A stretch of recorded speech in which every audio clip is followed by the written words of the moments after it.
Bonsoir à tous, c'est Antoine Kirchner, votre radiologue ostéo-articulaire préféré des réseaux, et je suis rejoint aujourd'hui pour une interview spéciale avec votre dermatologue préféré des réseaux, clairement, ma maman, le docteur Anne Bellu. Bonjour. C'est elle. Et donc là, on va faire une vidéo spéciale un peu plus en détail par rapport à la dernière fois. Je vais faire quelques petites questions-réponses rapides, ça a eu beaucoup de succès. Et vu que j'ai compris que c'était ma maman qui rapportait des viewers et pas moi, et ben, je vais la laisser beaucoup parler. Oh, pardon. Et on va parler des grains de beauté, des mélanomes, des lésions mélanocytaires, des taches colorées sur la peau. Et hop, c'est parti. Je passe le micro à l'experte. Bonjour à tous. Donc, première question. C'est quoi un grain de beauté? Alors, un grain de beauté est une tumeur bénigne, c'est-à-dire qu'elle n'est pas cancéreuse, et c'est une tumeur formée essentiellement de cellules appelées des mélanocytes. Les mélanocytes, ce sont toutes ces cellules qu'on a réparties de façon régulière au niveau de la peau et qui nous servent à bronzer.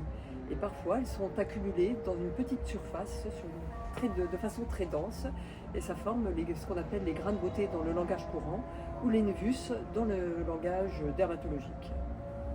Je viens de me poser une question là. Déjà, tumeur, ça veut dire que c'est des cancers? Non, là il s'agit de tumeurs bénignes. Les tumeurs, c'est quelque chose qui pousse. Une verrue, c'est une tumeur. Un grain de beauté, c'est une tumeur. Un lipome, c'est une tumeur. Donc un grain de beauté ou névus, c'est une tumeur bénigne, c'est-à-dire non cancéreuse. Donc c'est une petite boule de cellules pas normales, enfin pas vraiment normales dans le sens où c'est anormal d'avoir une petite boule qui accumule ces cellules-là, mais ça ne peut pas devenir un cancer, normalement. Alors, ça ne peut pas devenir un cancer. En fait, souvent, les gens pensent qu'il y a une filiation entre névus et mélanome, c'est-à-dire grain de beauté cancéreux.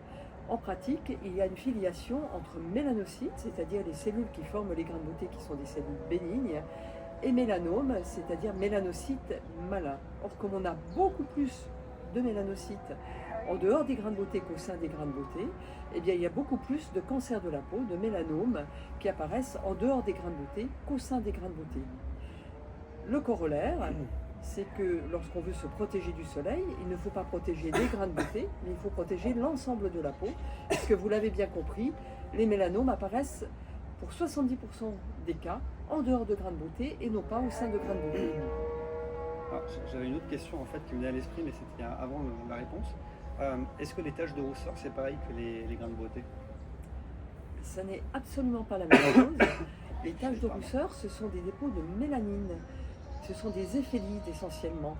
Alors que les grains de beauté, ce sont des cellules. C'est cellulaire et c'est pour ça que ça peut dégénérer. Une tache de rousseur ne peut jamais dégénérer. Une cellule peut dégénérer. Mais comment ça se fait dire qu'il y a de la mélanine qui est sortie des cellules et qui juste fait une tache comme ça? Oui. Moi je ne savais pas. Je croyais que c'était juste des grains de beauté un peu ratés chez les gens roux parce qu'ils n'étaient pas capables de faire des vrais grains de beauté, c'est tout. Parce que les gens roux, ils n'ont pas la même mélanine que les gens pas roux. Alors, il y a deux sortes de mélanine. Il y a la mélanine brune, ou eumélanine, et il y a la mélanine rouge, ou phéomélanine, qui est sécrétée majoritairement par les roux. En général, on sécrète les deux sortes de mélanine. Les gens qui sont d'un brun profond, par exemple, les gens qui habitent l'Afrique noire fabriquent essentiellement de l'eumélanine. Les Anglais, qui sont plutôt roux, vont fabriquer plutôt de la phéomélanine et vont avoir une mélanine qui est beaucoup moins protectrice que l'eumélanine, qui elle-même n'est pas parfaitement protectrice. C'est pour ça que même lorsqu'on est bronzé, il faut continuer à se protéger du soleil. On va repartir donc sur les grains de beauté et les mélanomes. Donc j'ai une question, quand on a des grains de beauté, est-ce qu'il faut les montrer dans tous les cas à son dermatologue? Est-ce qu'il faut aller faire un check-up des grains de beauté chez le dermatologue? Non, il n'est pas nécessaire d'aller chez le dermatologue tous les ans. C'est pour ça qu'il n'y a pas en France de dépistage organisé du mélanome, comme il peut y avoir un dépistage organisé du cancer du côlon, du cancer du col de l'utérus ou du cancer du sein. Par contre, si vous êtes un sujet à risque, à ce moment-là, il est judicieux d'aller voir un dermatologue ou au moins de montrer les grains de beauté qui vous inquiètent à votre médecin traitant. Les sujets à risque, ce sont les personnes qui ont plus de 50 grains de beauté, qui ont des grains de beauté qui ont des drôles de formes, qui ont eu des gros coups de soleil dans l'enfance, les gens qui ont un phototype clair et les gens qui ont dans leur famille des antécédents de mélanome ou eux-mêmes un antécédent de mélanome. Vous avez eu un mélanome, c'est-à-dire un cancer du grain de beauté, eh bien vous êtes un sujet à risque pour avoir un deuxième mélanome. Votre père, votre mère, votre frère, votre soeur, votre fils, votre fille a eu un mélanome. Vous êtes un sujet à risque pour avoir un mélanome. Vous êtes roux, vous avez eu des gros coups de soleil dans l'enfance, vous avez pelé, et bien là aussi vous êtes un sujet à risque. Alors, tu as bien complété parce que j'allais embrayer là-dessus. C'est quoi un phototype clair? Ça concerne que les roux? Aussi les gens qui sont juste blonds, ils doivent aller se faire des check-up de grains de beauté? À partir de quel âge? Alors, même lorsqu'on est blond, on a un phototype clair, hein, on est dans un phototype 2. Il y a 6 phototypes. Non, on ne va pas nécessairement on va voir un dermatologue pour faire un check-up. Si on a une vingtaine de grains de beauté qui sont tous de forme régulière, qui se ressemblent tous, qu'on n'a jamais eu de gros coups de soleil, qu'on n'a pas d'activité d'extérieur en permanence, il n'y a aucune raison d'aller montrer de façon systématique ces grains de beauté. Il y a une notion qui est quand même intéressante, c'est la notion de vilain petit canard. Vous avez 40 grains de beauté, ils sont tous équivalents, et puis hop, tout d'un coup, vous avez un grain de beauté qui pousse, il est différent des autres, il est plus sombre, il a des contours un petit peu irréguliers, il vous gratte. C'est ce qu'on appelle le vilain petit canard. Là, il faut que vous le montriez à votre médecin. Autre question, justement, on parle de gratter. Alors, un grain de beauté, d'habitude, ça ne gratte pas, mais on peut se gratter. Si je fais saigner un grain de beauté, si je l'abîme, si je le blesse en me rasant, par exemple, est-ce que c'est dangereux? Est-ce qu'il y a un problème avec ça? Il n'y a absolument aucun problème. Sinon, alors, je sais que maintenant, tous les hommes portent la barbe, mais il fut un temps où les hommes étaient rasés, et tous les hommes qui avaient des grains de beauté un petit peu en relief au niveau de la barbe finissaient un jour ou l'autre par se blesser. Pour autant, tous ne sont pas morts de mélanome. Le traumatisme n'est pas un facteur de risque de mélanome. Faire saigner un grain de beauté n'est pas un risque de mélanome. Tout ça vient d'une confusion. En fait, un grain de beauté qui saigne spontanément, c'est peut-être un cancer, parce que les cancers, ce sont des tumeurs avec des cellules qui poussent n'importe comment, qui ont perdu leur spécificité. Et comme elles poussent n'importe comment, ces cellules, elles sont accompagnées d'une vascularisation de vaisseaux qui poussent également n'importe comment et qui sont extrêmement fragiles. Et donc, ces tumeurs pigmentées, qui ne sont souvent plus des grains de beauté, vont saigner spontanément ou au moindre contact. Et là, on va s'en inquiéter, on va les enlever parce que c'est possiblement des mélanomes. Pas toujours, mais c'est possible. Par contre, vous blessez un grain de beauté, il saigne parce que c'est de la peau, c'est vascularisé comme toutes les cellules de notre corps. Mais vous l'avez fait saigner, ça va guérir et ce sera terminé. Donc on a confondu les causes et les conséquences. Le grain de beauté qui saigne spontanément doit être examiné et en général doit être enlevé et analysé. Le grain de beauté qui saigne parce qu'on l'a blessé, eh bien on attend qu'il guérisse et s'il revient comme il était avant, il n'y a absolument aucune raison de s'en inquiéter. Tu as bien parlé des choses qui devraient nous inquiéter sur un grain de beauté pas comme les autres, des contours, une forme pas normale, un relief, un saignement spontané. Est-ce qu'il y a autre chose qui doit nous inquiéter sur un grain de beauté ou sur une anomalie, une lésion de la peau et qui nous ferait consulter un dermatologue? Alors là, on a parlé de grains de beauté qui se transforment, mais comme je vous l'ai dit tout à l'heure, plus de 70% des mélanomes apparaissent en dehors de lésions préexistantes, de névus, de grains de beauté préexistants. Si vous avez, donc quand on est, on n'a pas de grains de beauté. Quand on meurt, si on meurt... C'est vrai ça? Il n'y a pas les grains de beauté gens Oui, congénitaux? c'est vrai. Alors, il y a des grains de beauté congénitaux, mais c'est l'exception. La plupart des enfants naissent sans grains de beauté.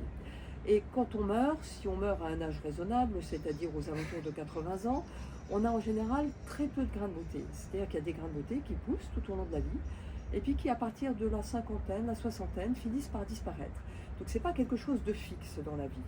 Mais quand on a un grain de beauté, il y a une petite tache qui pousse, et puis qui se stabilise.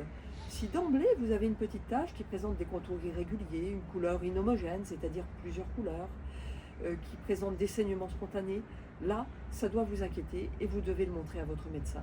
De même qu'un grain de beauté qui présente une modification, qui change de forme, qui change de couleur, qui saigne spontanément, qui fait parler d'elle, qui gratte alors qu'il n'y a absolument aucune raison qu'elle gratte, là, vous en parlez à votre médecin ou à votre dermatologue, mais vous pouvez, si vous n'avez pas de dermatologue, parce que je sais qu'actuellement l'accès au dermatologue, c'est pas toujours facile, il y a des régions où c'est très difficile, vous en parlez à votre médecin traitant qui sera à même de vous dire s'il convient ou pas de consulter et qui pourra vous diriger vers un confrère. Ok, merci, c'est très complet comme réponse. On a fait presque le tour, j'ai quand même quelques petites questions, parce que pour savoir exactement de quoi on parle du mélanome, clairement ça fait peur, c'est pas bien, c'est une tumeur maligne, mais bon, donc c'est un cancer qui vient de cellules qui sont les mélanocytes, Mais est-ce qu'on peut mourir d'un mélanome? C'est juste une tache sur la peau, après tout. Comment est-ce qu'on peut mourir de ça? Eh bien parce que la peau, c'est un organe, c'est d'ailleurs un organe extrêmement important, qui est souvent méconnu, parce qu'on le voit. Alors c'est tout l'intérêt, on le voit, donc un mélanome, on voit une tache. Si vous avez un cancer du pancréas, le problème du cancer du pancréas, c'est que ça atteint un organe profond, et que ce cancer fait parler de lui une fois qu'il s'est déjà beaucoup développé. Le cancer de la peau, il est directement accessible. Mais comme c'est directement assez accessible, les gens ont l'impression qu'ils maîtrisent, ils le voient, donc ils s'étonnent de savoir que quelque chose qu'on voit puisse être grave. Eh bien oui, on peut mourir d'un mélanome, comme d'autres cancers de la peau d'ailleurs. Mais le mélanome est un des cancers les plus redoutables lorsqu'il n'est pas pris à temps. Il faut savoir qu'actuellement, la plupart des mélanomes, on en guérit. Et on a actuellement des traitements qu'on n'avait pas, dont on ne disposait pas il y a 10 ans, il y a 20 ans, qui même lors des formes avancées, peuvent amener à des rémissions qui sont de longue durée. Ceci dit, comme tout cancer, c'est toujours mieux de faire le diagnostic précocement. Ok, c'est bien, c'est mieux de s'en rendre compte à temps. Mais après, comment est-ce qu'on peut savoir si c'est déjà trop tard, en quelque sorte, si c'est déjà avancé? Alors, on sait que c'est avancé lorsqu'il a été enlevé, lorsqu'il a été analysé. Il y a un élément qui est très très important, c'est l'épaisseur du mélanome. Plus le mélanome va être épais, et plus il risque d'être agressif, d'être grave et surtout d'avoir métastasé, c'est-à-dire d'avoir atteint d'une part les ganglions qui constituent le premier obstacle à la diffusion du mélanome, et ensuite, une fois que ces ganglions sont franchis, d'avoir atteint d'autres organes, comme par exemple le foie, le système nerveux, les reins, d'autres organes, c'est-à-dire de s'être généralisé. Donc, mon conseil, c'est regardez-vous. Au lieu de prendre des selfies où vous ne faites que votre visage avec des petits signes cabalistiques, regardez votre peau, prenez en photo votre peau, demandez à votre conjoint de regarder votre dos, vos fesses. C'est quand même un peu difficile de regarder soi-même ses fesses, la face postérieure de vos cuisses. Prenez en photo vos grains de beauté, regardez-vous, examinez-vous. Et pas uniquement le visage, examinez-vous le corps. Muqueuse compris. Ok. Allez, pour finir là-dessus, sur cette injonction à l'inspection les uns les autres, inspectez-vous les uns les autres, c'est le message du Saint Docteur Bélu, inspectez-vous les uns les autres. Eh bien, moi j'ai une question, deux choses. Premièrement, comment est-ce qu'on peut diminuer le risque d'avoir un mélanome? Déjà, premièrement. Alors il y a quand même des choses qu'on peut faire. Il y a des choses que les gens font déjà. Protéger ses enfants. Parce qu'on sait que les mélanomes, les coups de soleil pris dans la petite enfance sont quand même des coups de soleil qui sont très, très mauvais pour la peau. Il existe maintenant des combinaisons anti-UV qui ne coûtent rien, contrairement à il y a quelques années, c'est la meilleure des protections. C'est comment comme combinaison? Comme un scaphandre? Alors non, c'est des combinaisons qui contiennent du lycra. C'est des vêtements qu'on utilisait antérieurement essentiellement pour les sports nautiques tels que le surf. Et maintenant, il existe des petites combinaisons pour les enfants qu'on achète dans des grands magasins de sport. Je ne suis pas sponsorisée, donc je ne vous donnerai pas le nom de magasins de sport qui vendent ça, mais ça coûte rien. Et c'est très protecteur. Et en plus, les enfants n'ont pas froid quand le vêtement est mouillé. Ça existe aussi pour les adultes. Pensez aux lunettes de soleil, aux chapeaux de soleil. Et sur les zones que vous ne pouvez pas protéger avec les vêtements, mettez de la crème solaire. Qui peut le plus, peut le moins, utilisez un indice 50+, et surtout renouveler les applications au cours de la journée, dans l'idéal toutes les 2 heures. Et puis évitez les heures dangereuses, c'est-à-dire en France en été entre midi et 16 heures, en sachant que midi à 16 heures c'est pour les UVB, mais que les UVA sont là du début, du lever du soleil jusqu'au coucher du soleil, et que les UVA ne sont pas meilleurs que les UVB. Okay. Et puis après, bon, il y a d'autres facteurs qu'on ne maîtrise pas, mais là on a parlé de maîtriser l'exposition au soleil. Quoi. Oui. Donc ce qu'on peut faire, c'est se protéger, surtout pour les enfants, et qu'on est adulte aussi, mais voilà, c'est un peu trop tard déjà. C'est jamais trop tard. C'est jamais trop tard. Arrêter de fumer, même après 50 ans, c'est aussi très utile, mais c'est pas pour les mélanomes. Donc on a parlé de l'exposition au soleil. Et puis c'est quoi? L'inspection en fait, hein, c'est ça. Hein. L'inspection. Voilà. Donc c'est à peu près tout ce qu'on peut faire pour diminuer le risque d'avoir un mélanome. Et si vous trouvez qu'il y a un grain de beauté qui est bizarre, eh bien vous pouvez le montrer à votre médecin qui saura vous dire s'il faut aller voir un dermatologue, s'il faut l'enlever ou pas. J'ai une dernière question moi, parce qu'on parle de grain de beauté. Mais ça concerne tous les gens qui ont la peau plus ou moins claire. Est-ce que c'est possible d'avoir un dégrain de beauté ou un mélanome quand on a la peau qui est noire? Drôle de question, non? Alors oui, les gens de phototype foncé, je pense au phototype 5 et au phototype 6, Ça veut dire quoi? c'est-à-dire les gens qui vont avoir une peau très foncée, hein. Je pense par exemple aux gens qui sont originaires d'Afrique noire, par exemple, qui ont une peau très très foncée. Et bien malheureusement, ils ne sont pas exempts de risque. Par contre, le plus souvent, les mélanomes apparaissent essentiellement au niveau des zones les plus claires, c'est-à-dire les paumes, les plantes, les muqueuses, parce qu'on peut avoir également des mélanomes au niveau des muqueuses, et au niveau des ongles. Par exemple, Bob Marley, qui était d'un phototype plutôt foncé, et oui, probablement un phototype 5, est mort d'un mélanome, de ce qu'on appelle un mélanome acral, c'est-à-dire un mélanome du bout d'un doigt. Comment est-ce qu'on peut voir, dernière question, comment est-ce qu'on peut voir qu'on a un mélanome ou un névus, un grain de beauté au niveau d'un ongle? Parce qu'on ne va pas le voir, il est sous l'ongle, non? Je sais, en fait, je sais. Alors non, il n'est pas. Alors on peut avoir un mélanome sous l'ongle, mais le cas le plus fréquent, c'est un mélanome qui est matriciel. Parce que comme vous l'avez compris, on a des mélanocytes partout. On peut avoir un grain de beauté au niveau de la matrice, et à ce moment-là, ça pigmente l'ongle au moment de la pousse, et ça fait une bande brune, brune ou noire ou rouge au niveau de l'ongle. Et quand la base de cette bande s'élargit, c'est-à-dire que c'est légèrement triangulaire, c'est-à-dire que la base est plus large que l'extrémité distale de l'ongle, que sa taille au niveau du bord libre de l'ongle, c'est que cette tumeur mélanocytaire est active et suspecte de mélanome. Et à ce moment-là, il faut voir soit votre dermatologue, il y a des dermatologues qui sont spécialisés en chirurgie des ongles, ou un chirurgien de la main qui va enlever cette lésion au niveau de la matrice et qui va le faire analyser par ce qu'on appelle un anapathe, c'est-à-dire un médecin qui est spécialisé dans l'analyse des cellules. Mon papa il fait ça. Pardon. Si vous voulez, on pourra faire une interview également avec mon papa qui est anapathe, qui pourra vous parler de petites cellules découpées envoyées par ma maman. On travaille en circuit fermé. Moi, je ne suis pas très utile pour les lésions cutanées, mais des fois quand même, elle m'envoie des patients parce que vous l'avez compris, malheureusement, quand le mélanome il a dépassé le stade de la peau, c'est là que moi je peux commencer éventuellement à être plus ou moins utile pour savoir s'il y en a ailleurs dans les organes profonds. Mais avant ça, on ne voit pas du tout la peau en radiologie. Non, on voit vraiment pas la peau. Je pense qu'on peut conclure là-dessus. Mais quand même, dernière chose, parce que on parlait d'avancer en matière de traitement. Donc, si j'ai bien compris, le mélanome, s'il est juste localisé, si on l'enlève, ça suffit. Oui, effectivement. La grande partie des mélanomes qu'on diagnostique, on les diagnostique relativement tôt, surtout depuis qu'on est équipé d'un appareil qui s'appelle le dermatoscope et qui permet d'avoir une analyse plus fine des cellules. Et quand un mélanome est enlevé tôt, on guérit dans quasiment 100% des cas. Le traitement consistant en une exagération chirurgicale, c'est-à-dire qu'on enlève, en pratique ça se passe comme ça, vous allez chez votre dermatologue, il vous enlève la tumeur pigmentée suspecte complètement, sauf si c'est vraiment une tumeur qui est très étendue. L'anapathe répond, c'est un mélanome, il donne l'épaisseur du mélanome, et essentiellement en fonction de l'épaisseur, en fonction d'autres critères, mais essentiellement l'épaisseur, on va savoir combien de peau on va enlever.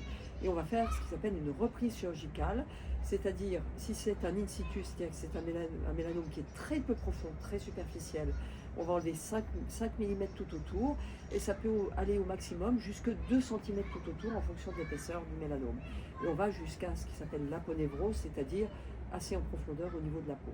On est parfois amené à combler la perte tissulaire par une greffe de peau.